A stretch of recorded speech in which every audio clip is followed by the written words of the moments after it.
Muito boa tarde, desde a sala de mercados da IG Markets. Vamos então fazer o apanhado da semana passada e a antevisão desta semana nos mercados. Portanto, a semana passada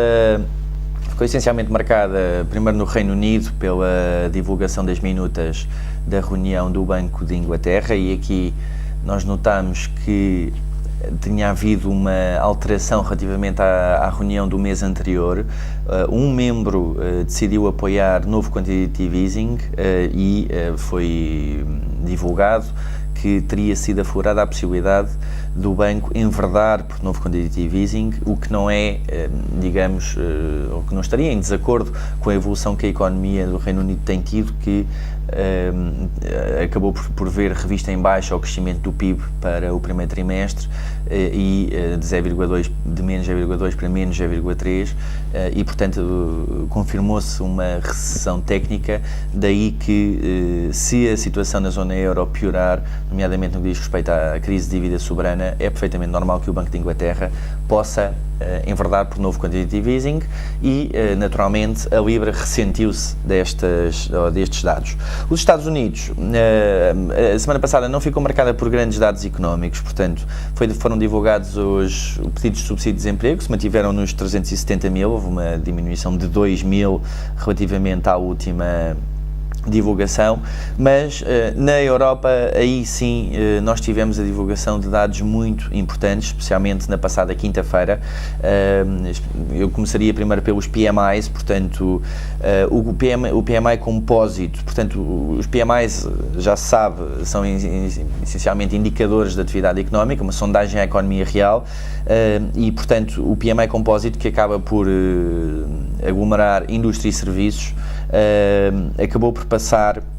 de 46,7 em abril para 45,9 em maio. Volto a referir que os PMIs têm a barreira de 50, portanto em que um número acima de 50 indica expansão, abaixo de 50 indica contração, e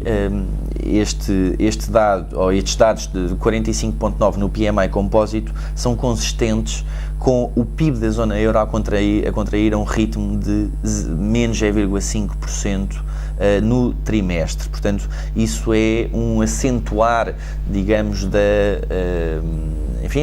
diminuição ou do abrandamento económico que nós temos vindo a verificar na zona euro em consequência das medidas de austeridade que têm vindo a ser implementadas pelos vários governos. Fazendo a separação entre indústria e serviços, portanto, na componente dos serviços, o PMI passou de 46,9 para 46,5 e na indústria de 45,9 para 45 figura. Portanto, estamos a assistir uma diminuição generalizada em todos os setores e não apenas na periferia, mas também no centro. De resto, a semana ficou essencialmente marcada por Espanha e, naturalmente, pelas eleições na Grécia e as várias sondagens que vão sendo divulgadas. O mercado teve algumas recuperações a partir do momento que se notou que a Nova Democracia podia estar à frente do Syriza, não é? Com partido anti-bailout, e, portanto, o mercado começou a descontar a possibilidade de eventualmente ser formada uma coligação entre a Nova Democracia e o PASOK, portanto, ambos partidos que apoiam o bailout e que querem que a Grécia permaneça na zona euro e apenas desejam talvez um amenizar das medidas, mas uma coligação destes dois partidos afastaria o cenário pior, não é? Que é uma saída da Grécia da zona euro. Depois a semana teve também marcada por Espanha, nomeadamente no que diz respeito à recapitalização do Bankia, que já vai em 19 mil milhões de euros, uma nacionalização que começou por ser na casa dos 7, 8 mil milhões, facilmente passou para 19 mil milhões, portanto mais do dobro, eu diria quase o triplo daquilo que se estava à espera, e isto naturalmente cria nos investidores uma ansiedade, porque não se sabe exatamente qual é que é a profundidade e quais é que são as necessidades de capital da banca espanhola. Se uma instituição como o Bankia está a precisar de 19 mil milhões, os investidores começam a descontar que,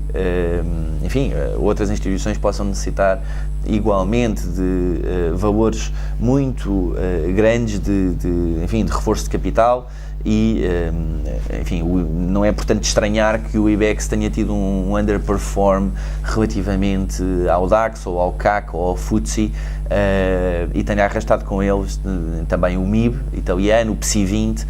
que fizeram mínimos. E portanto esta situação, pelo menos enquanto não se conhecerem os resultados os resultados da auditoria que foi pedida pelo governo espanhol à banca espanhola por uma auditora independente, parece-me que a situação da banca espanhola vai continuar a marcar, enfim, portanto, os acontecimentos e, portanto, de alguma forma também a ansiedade dos investidores e do mercado relativamente à conjuntura do sistema bancário espanhol. Para esta semana, na terça-feira, vamos conhecer a Conferência dos Consumidores do Conference Board, que paralelamente à Universidade do Michigan deverá manter-se mais ou menos estável, até porque nós assistimos a uma diminuição dos preços da gasolina e, portanto, isso deverá suportar os níveis de confiança dos consumidores. Depois, na quinta-feira, teremos uma revisão do PIB dos Estados Unidos. Espera-se que haja uma revisão em baixa. A primeira estimativa apontava para um crescimento de 2,2% e, na verdade, a economia norte-americana poderá apenas ter crescido 1,8%, portanto, uma primeira estimativa que deverá ser revista em baixa para 1,8%. Sexta-feira, o dia mais importante. Sexta-feira vamos ter a divulgação dos Non-Farm Payrolls, da taxa de desemprego, o ISM-PMI para o setor da indústria e paradoxalmente, aquilo que o mercado neste momento está eu diria a descontar é que o abrandamento da economia norte-americana poderá, em última análise, fazer com que a Fed enverede por um novo quantitative easing. Paradoxalmente, números sólidos nos non-farm payrolls podem fazer com que haja um período de aversão ao risco, inclusivamente, porque fica mais afastada a possibilidade de haver novo quantitative easing, porque mostra que pelo menos a economia norte-americana continua a recuperar, ainda que a um ritmo muito moderado e muito modesto. Portanto, paralelamente, se temos um período de aversão ao risco e se não haver quantitative easing é mau para o apetite pelo risco, é bom para o dólar e, portanto, poderá ser um fator que faça ou que vai fazer com que o dólar se valorize. De qualquer das formas, aquilo que se espera é um número entre 150 e 200 mil novos postos de trabalho. De qualquer das formas, continua a ser um número absolutamente importante para acompanharmos e que vai marcar certamente a sessão de sexta-feira. Desejo-vos bons negócios e muito obrigado pela atenção.